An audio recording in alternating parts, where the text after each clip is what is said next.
Good morning mga kabiyahe. Welcome na naman sa ating bagong video ngayon.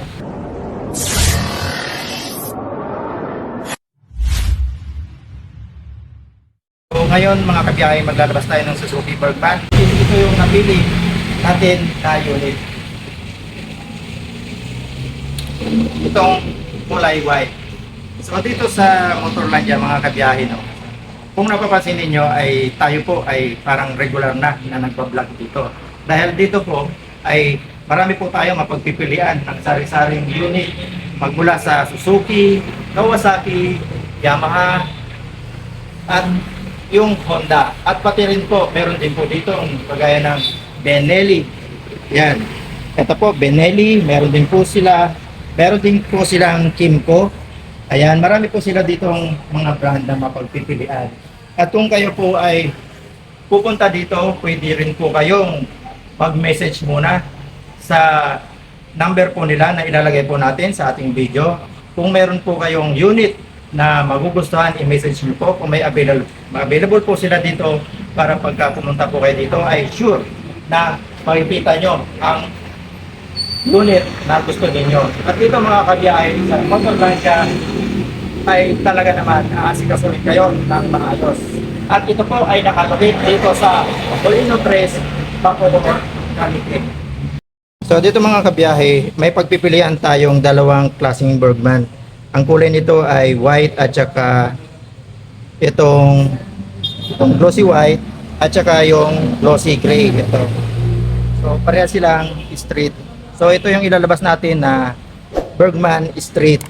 So ang engine nito mga kabiyahe ay meron siyang 4-stroke, single cylinder, single overhead cam, 2 valve at meron siyang displacement na 124cc. At may power po siya na 6.4 kW at 7,000 RPM. At power torque naman ito mga kabiyahe ay meron siyang 10.2 Newton meter at meron siyang 5,000 RPM. Ating naman mga kabiyahe sa kanyang dimension, ang length po niya, width and height, meron po siyang 1,905 mm by 700 mm by 1,140 mm. Yan po yung length, width and height po niya. At yung wheelbase po niya, meron po siyang 1,290 mm at ang ground road clearance ay meron po siyang 160 mm. At ang seat height naman po niya ay umaabot ng 780 mm. Fuel tank capacity ay meron po siyang 5.5 liter. Fuel system injected, cooling system air cooled, starting electric and kick meron po siya mga kabiyahe. Ignition system fully transistorized. Transmission type naka CVT po mga kabiyahe. Ang kanyang suspension sa harapan telescopic coil, spring oil dump at swing arm type oil dump. Ang size tire nito mga kabiyahe sa unahan ay meron siyang 90 by 90 by 12. Tubeless na po ito mga kabiyahe, itong si Bergman. At sa rear naman po, meron po siyang size na 100 by 80 by 12. Tubeless po yan. At pagdating sa brakes nito mga kabiyahe, sa front ay naka-disc at sa rear naman ay naka-drum. At meron din po siyang daily running light. Ayan po, pag sinitch on po natin ang ating ignition,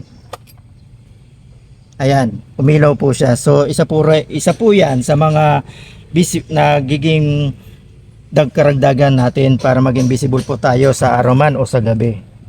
At ang isa pa po dyan, equip po siya ng side stand kill switch. So pag sinide stand natin siya ay mamamatay po yung ating engine. So isa po yun sa magandang feature ni Suzuki Bergman. So dito mga kabiyahe, makikita natin na may malalim siyang bulsa dito. Ayan, kasya po dito ang cellphone. At ito yung kanyang susi. At meron din po yan na lock pagka yung iniwan natin yung motor natin is mailalak po yan. At yung kanyang board panel, ayan, binuksan po natin yung ignition. So fully digital na po yan. Andyan po makikita natin yung mga kagaya ng speedometer, may oras din, yung battery, ayan, yung battery, yan yung oras, yung gauge ng fuel at yung makina natin. Kung halimbawa may problema, mag-iilaw po yan. So, madidetect natin na may problema yung makina natin. So, good na good po yan para sa isang kagaya nitong ah, scooter na si Bergman Suzuki. At meron pa po siya dito isang bulsa, mga ang galing. Ayan oh. So, may taguan ka pa rin cellphone dito kung i-charge mo. Ayan, may charging po yan dyan, may port. Ipakita natin kung paano i-maneuver si Suzuki Bergman.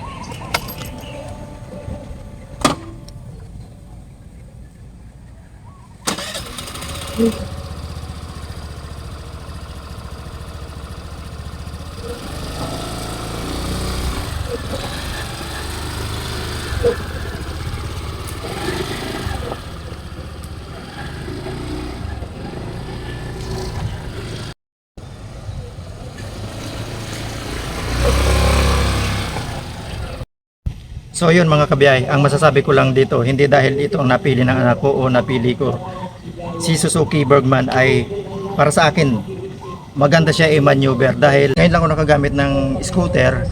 Bihasa kasi ako sa mga manual na motorcycle. So ang impression ko dito kay Suzuki Bergman is 100% okay ako dito. Kaya hanggang sa muli, kita-kits ulit tayo. Biyahe ni Frank. God bless!